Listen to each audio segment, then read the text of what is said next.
Good day, poker peeps. My name is Sky with Smart Poker Study, coming at you with a Pocket Aces strategy video.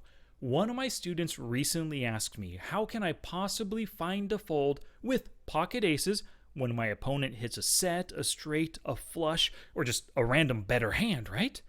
It's a great question, and it's really tough. We've all been on the losing side and the winning side where we've cracked some pocket aces with various hand strengths, right? Well, I gave a few pieces of advice to my student, and I want to give you the same. The first piece of advice: do not fall in love with pocket aces. Sure, it's the best starting hand pre-flop, but things can change quickly on the flop. But let's talk about pre-flop a little bit first. Let's take a look at this hand. We were dealt the pocket aces, we got an open raise, and we decide to 3-bet. Let's go ahead and give ourselves the aces right here. Select it so we have the exact suit, spade, heart. Apply that selection. You see we got one combo. Oh, this is Flopzilla Pro, by the way, if you don't know it. A cold caller, fold, fold. A 4-bet, a lovely 5-bet shove, fold, and then a call. This is awesome. We got it in with the best hand no matter what. We know that we are a favorite right now. I mean, I guess we could be chopping against another pocket aces, but out of all the other 1,324 possible hands that they hold, we're ahead of them, right? Let's see what happens. Not the scariest of boards. Hey, pocket kings and the same exact suits that we have. So the king of spades, king of hearts, you can see pre-flop, we have that 17% equity. So we got it in pre-flop as an, I said we have it. The pocket kings has 17% equity. That means we, with the aces, have 83% equity. We are a huge equity favorite. But let me ask you something. That 83% equity, that's pretty close to 80%. That means we can expect to win this 4 out of 5 times. That does not mean we should win 100%, right? If we can expect to win 4 out of 5, we can expect to lose 1 out of 5. You have to be okay with losing. The math is on your side right now. 83% favorite. He's going to win 17% of the time. Like I said, the 18% is close to 20%. He's going to win 1 out of 5. If this situation happened Monday, Tuesday, Wednesday, Thursday, and Friday this week as you were playing, hey, you can expect to lose on Thursday, but you're going to win Monday, Tuesday, Wednesday, and Friday, right? The winnings eventually will, well, not eventually, they definitely outweigh your losses in this kind of situation right here. So pre-flop, always get it in. Let me show you another hand, though. It's important that you need to be okay with losing just for your mental space, for your anger, for your tilt control. You've got to be okay with losing situations like this. You saw open, call, 3-bet squeeze, 4-bet, fold, 5-bet shove. We love seeing this. We have pocket aces. There's no way we're folding. We got to call, right? Well, we call, flop comes down. Ooh, that's kind of an, that's a really ugly, lots of Broadway boards. Pocket tens just now beat us. Ace Jack beat us as well, right? There's a lot of stuff that cracked us, and pocket queens right there. We got it all in pre-flop at roughly the same. You know, if kings had 17%, queens had roughly 17% as well. We were a huge favorite, but occasionally this happens. And it's important to be okay with losing. When you get it all in with the best hand, for your sanity, like I said, for your tilt control, for your anger management, be okay with losing these spots. You know, if you lost this on Monday, hey, you've got 4 more days, Tuesday, Wednesday, Thursday, and Friday, where you're going to win all 4 times. On average, of course, you could lose twice. You know, I don't want you to think that you're definitely going to win the next 4. But when it comes to post-flop, you have to stop and think about what's going on. Everything can change on the flop. So let me show you another situation. We've got the aces. Everyone loves the aces. 3-bet. And then he calls right now. Flop comes down queen 10-6. Check. We bet half pot and he calls. Okay, so we got to remember the action right here. He bet and he called. Means he thought he had something that could conceivably go up against aces, kings, queens, ace, king, that kind of stuff. At least against sane players. Against the insane ones, they might play 7-4 suited this way. Who knows? But you can expect a lot of broadways from his range, a lot of suited connectors, a lot of middle, small pocket pairs, suited aces, maybe some, suited broadways, like I said before. Maybe some of the strongest weak broadways, strongest offsuit broadways, like king, queen, maybe queen, jack, or king, jack. But that board comes, we bet half pot, he calls on the turn. We size it even bigger, 60% pot. And he calls once again. Wow, that board got a little wetter. It might have even completed some draws. man, things are looking scary at this point. We only have 49 big blinds left, 111. It's going to be tough to get away from this hand if we sense that we're beat. Oh my God, third heart, 4 to the straight. Things are super ugly. And he shoves. So let's remember the action up to this point. He called a 3-bet pre-flop, called on the flop, or check called a half pot flop bet. Check called 60% on the turn. Now he's donk shoving right now. Guaranteed he loves his hand. Not many players can do this as a straight up bluff when there's already 112 big blinds and we have less than half of that behind. Of course, we don't want to give up our hand. We call, hate the call, and then he wins with that 10-9. Flopping the pair plus like a backdoor straight draw, turning the flush draw plus a gut shot, and then he hit it on the river and he shoved. His play makes total sense with his hand the entire time. This is the kind of player that can play with hands that crack pocket aces. But let's take a look at this. Everything changes on the flop, right? So, oh, actually spade, heart. Oh, that's what we got. Same exact hand. Good. He has the 10 of clubs, 9 of clubs. Pre-flop, things are looking really good, right? We have 77% equity against his 23% equity. So we can expect to win about 4 out of 5. And obviously, this is the 1 out of 5 where we end up losing. But there may have been some good signs along the way that we should have folded, right?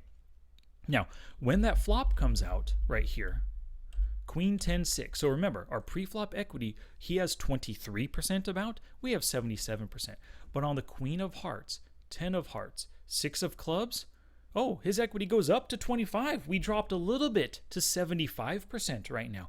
Things aren't looking bad for us, but you've got to realize that as the hand goes on and new cards come out, they can totally change the momentum, change the equities in the hand, and you could become a super big dog at this point. Let's give this guy a little bit different a hand, or a different flop, just to see what the equities were. Let's say he flopped an open-ended straight draw, Jack and an 8 right here, but he also flopped a club draw at the same time. Wow, he went from a 17% underdog to a 56% favorite right now. Just on this, on the strength of this. What if that wasn't the 3 of clubs? What if this was the ace 8 of clubs, giving him the open-ended straight draw, but the 10 of spades hits? Holy stromboli, 65% equity for the 10-9 against our pocket aces. We were such a commanding favorite pre-flop. Now we're a mega dog post-flop. So it's incredible. It's critical. The flop can make or break your hand. Now here's the thing. If your opponent is putting a lot of chips into the pot, they probably have better than a 1-pair hand. At this point, they just check called half pot. Doesn't mean they have better than a 1-pair hand. But now they check called a 60% pot. Ooh, they don't necessarily have a better hand, but they definitely, at a minimum, have a draw to a better hand, right? And then when all of a sudden he's capable of putting, we started with over 100 big blinds. He's putting us all in right here. He's putting at risk a full, if you count the whole pot, over 100 big blinds on a super wet 4 to the straight, 3 to the flush board. Our 1-pair hand is beat. Most players can't, like I said earlier, can't make this play as a straight up bluff. Now, here's what's important. In order to get away from hands like this, in order to get away from situations when you should know that you're beat, based on your opponent's plays, their actions, the board, and all that stuff, hand reading is critical. What you want to do is put them on a range pre-flop and then narrow that range based on their actions and logic. So let's clear this. We're going to do a real quick kind of impromptu hand reading. So let's see here. We have the ace of spades, ace of hearts. If we rewind it right here, we may be able to find that we could have folded at some point, or not at some point, probably on the river. Open raise and then call. So what kind of hands call 3 bets pre-flop? Well, let's give him the slightly, let's go even wider than this. We know he has 10-9 at this point. Let's say he's capable of calling there, calling these as well. He's got the big stack. You know, when players go and they play blackjack at the casino, they are playing craps and stuff. When they're winning a ton of money, they think that, oh, now I'm playing with house money. I'm going to use this money to try to win more money. This can be the kind of player, when he develops a humongous stack, he's willing to play a really wide range in order to crack big hands like this. Let's take out maybe some of these weaker hands. Yeah, let's just go with this. Oh, let's keep the suited king and queen 10 suited in as well. So if this is his pre-flop calling range on this board, or against our hand, great, we have 83% equity. He's losing 17% of the time. We're winning 83%. But that's pre-flop. Remember what happens? Queen 10, 6.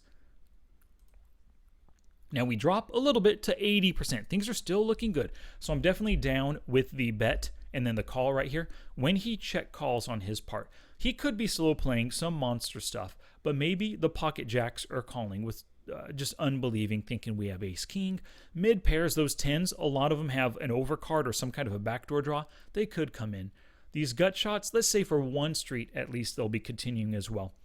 So he's continuing with 62% of his range right here. It is only a half pot bet. We didn't bet enough to scare him off of some of these weaker hands, but that was good. We wanted value out of him, right? And as you saw, we got value out of that 10-9 at this point. We could have gotten more though.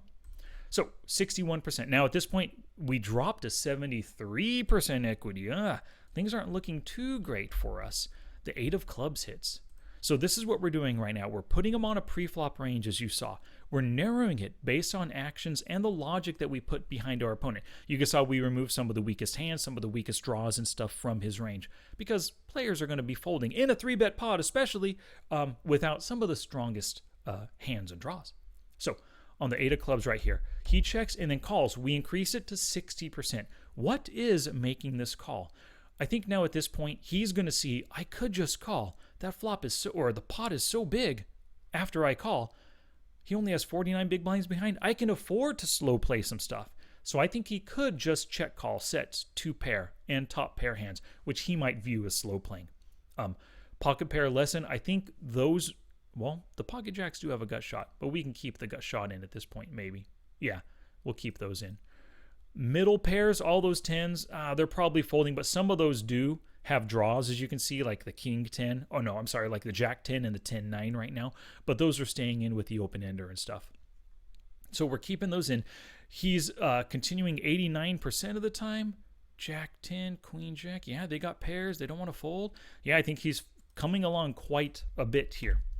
Now, on that river, when that 7 of hearts hits, oh man, it completes so many draws. He decides to donk shove. What is shoving here? Flushes, straight sets, 2 pair.